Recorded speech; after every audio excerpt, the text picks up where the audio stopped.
This news is brought to you by Nimbus Academy for IAS, Chandigarh. IAS HAS new batch starting from 24th August. Online and offline batch both are available.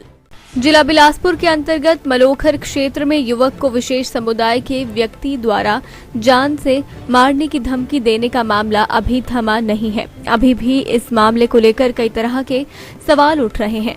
वहीं इस और उचित कदम उठाने को लेकर स्थानीय लोगों, प्रशासन, जिला प्रशासन से आग्रह किया है। जानकारी के अनुसार मलोखर में महापंचायत बैठक का आयोजन किया गया, जिसमें 12 पंचायत के पंचायत प्रतिनिधियों के अलावा अन्य लोगों ने भी भाग लिया। इस दौरान सर्वसम्मति से निर्णय लिया गया कि बिना पंजीकरण के किसी भी फेरी वाले या अज्ञात व्यक्ति को एंट्री नहीं मिलेगी। विशेष समुदाय के लोगों को बिना पंजीकरण के अपनी पंचायतों में नहीं रहने देंगे। जो आश्रय देंगे उनके खिलाफ कार्रवाई की जाएगी। अपना आधार कार्ड लेकर के पुलिस का एंट्री स्लिप लेकर के आ जाते हैं तो उनको हम कैसे रोक सकते हैं? बहुत महत्वपूर्ण बात बता रहा हूं, जो मेरे यहाँ चुने हुए प्रतिनिधि बैठे हैं उनके बहुत काम की चीज है, आप लोगों के भी काम की चीज है। जिसके ध्यान में आ गया वो बता सकता है आगे।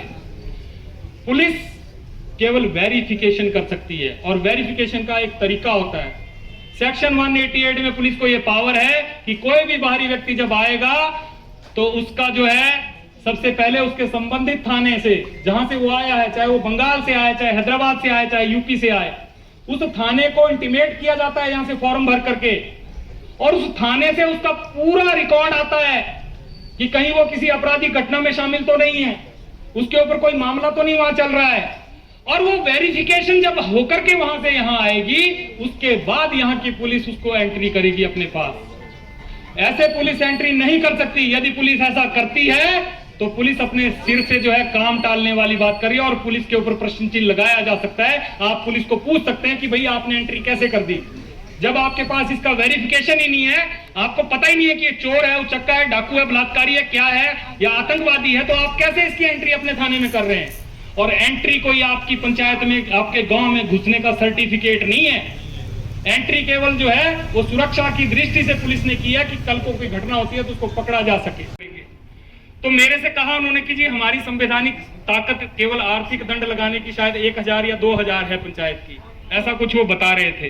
तो मैंने कहा भाई जिस संविधान ने आपको ये 2000 की ताकत दी है उसको थोड़ा और पढ़ो, जरा पंचायती राज एक्ट निकालो, उसमें कुछ धाराएं और जुड़ी हुई हैं। एक धारा में आप 1000 का दंड लगा सकते हैं, लेकिन अगर आपने किसी मामले में 5 धाराएं लगा दी तो 5000 का दंड हो गया। तो ये तय आपको करना है कि कैसे इस चीज को रोकना है।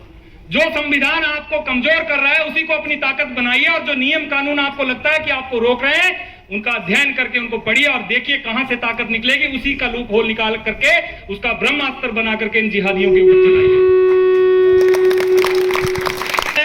अपने क्षेत्र में किसी बाहरी व्यक्ति को नहीं घुसने दूंगा। आप सब प्रण करते हैं? तैयार हैं सभी इस बात के लिए? दूसरी बात का यह प्रण कीजिए कि यदि कोई व्यक्ति बाहरी मेरे क्षेत्र में आता है तो उसके साथ ना तो हम कोई व्यवहार करेंगे और ना ही किसी प्रकार का व्यापार करेंगे। तैयार है इस बात के लिए? तीसरी बात यह ध्यान रखिए कि यदि इस प्रकार की मानसिकता का कोई व्यक्ति आपको टकर जाता है तो हमारे यहां तो अतिथि देवो भव की परिकल्पना हमारे पूर्वजों ने हमें दी है। तो जो अतिथि, विशेष अतिथि आपके क्षेत्र में आएगा उसका सत्कार किए बिना मत भेजिए, नहीं तो वो बार बार आएगा। इसलिए अतिथि देवो भव का जो हमारे पूर्वजों ने हमारे धर्म ग्रंथों में हमें ज्ञान दिया है उसको जरा आत्मसात कीजिए, और जो अतिथि आ रहा है विशेष रूप से विशेष मानसिकता लेकर के उसका सत्कार भी विशेष रूप से कीजिए, ताकि वो अतिथि दोबारा आपके क्षेत्र में मुड़ के ना आए। बात ध्यान में आ गई? कुछ बातें इशारों में कहनी होती हैं और मैं जानता हूं। दिव्य हिमाचल टीवी के लिए मलोखर से सतीश कुमार की रिपोर्ट।